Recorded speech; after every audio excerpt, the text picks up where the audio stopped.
All right, so here we are in front of Carl Billingsley.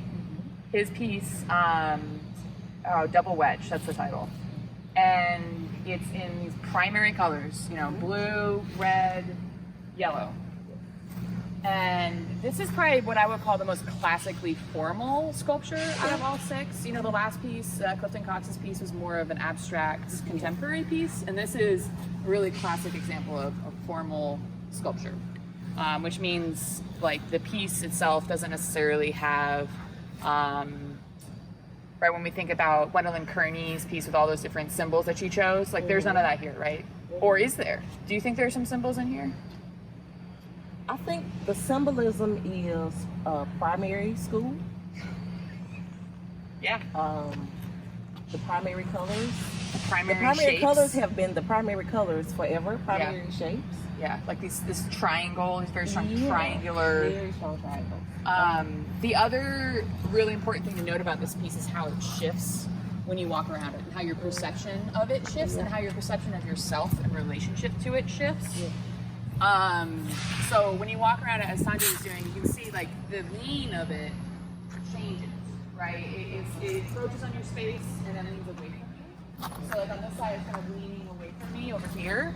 Yeah. But then when I walk around on the other side, it has a different kind of lean. And then one thing you can't totally see unless you look carefully is this mirroring that's happening here and this negative space again. And I'm wondering why they chose, the artist chose to bolt it together with blue.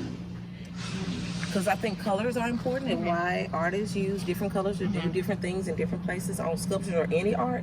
So why did they choose blue? So Carl told me that if any of his paint chips, you could just pick it up at any local store. It's okay.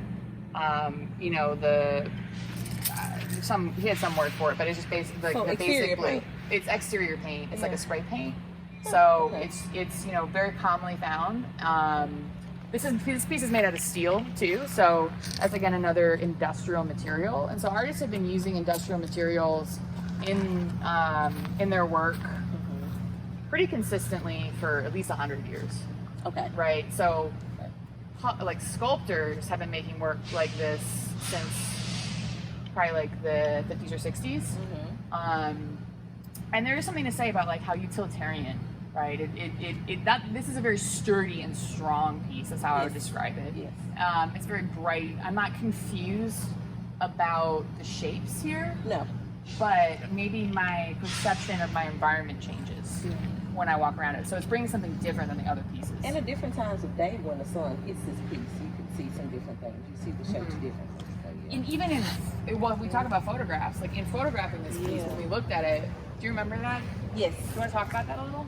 Well, when we look at this piece was originally supposed to be in another space. Yes. And so there was a change in where we were putting this piece. So, and I don't remember why there was a switch. So the switch was again a functional issue. So this was supposed to go at the charter school where kind of near where Coral's piece was. Yeah, and it had all this red. Yeah. And it was like bright and primary colors. But the problem was the base of it was too wide for the steel plates that we had. Yes. And so this spot already had this concrete pad. And it's secured to the ground through concrete anchors, really, really securely. And honestly, I think the scale of it looks really nice here. Yeah. I like it against the brick and against the fence. And when you drive up to it, it has a really nice impact. Visually, it's like, boom, you can't miss it. Even though I know I've been like the silent behind the scenes person. Okay. But just like even how the shadows interact with it and change like perception and kind of give a different look to it. It makes it more optical illusion. Like it looks like it's bent, but that's a shadow. And then how that's going to change as the day goes. Yeah, that's true. And how it interacts with one another. This makes me feel even more confident to talk about this piece. It's just about our perception as viewers. Yeah. And the sculpture word for that would be theatricality. Theatricality. So there's like, it has a theatricality. So when you go into the theater and as the viewer, then the performers are feeding off the audience energy. It has that kind of feeling to it. it's a similar way with a sculpture, with sculptures that have a theatricality in a space where it changes the space and your perception of the space because of its presence. Yeah, any other thoughts about Double Wedge? I don't. I do think that this location works. Yeah. It does work for it because you could get a lot of the sun, the direct sun, and of course, depending on the times of day when it hit the sculpture, even on a cloudy day, what it would look like. And so I think this spot does work well, even though it wasn't an original spot.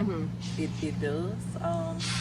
To speak on that a little further, that's another reason why public art and having art in your community is important, because I know I've lived on a sculpture park before, and there were pieces there that at the beginning of my 2-month stay, I was like, I don't really like this piece that much. And then I would like walk by it, I would weed whack around it, I would, it would be the evening and I would see it in a different light, literally. And my perspective of it changed. My appreciation of the piece changed through time and through engaging with it over time. Instead of maybe in our contemporary times when we go through a gallery and just go, oh, I've seen it, oh, I've seen it, oh, I've seen it, oh, I've seen it, you just take a picture. And like whoever looks at those pictures again.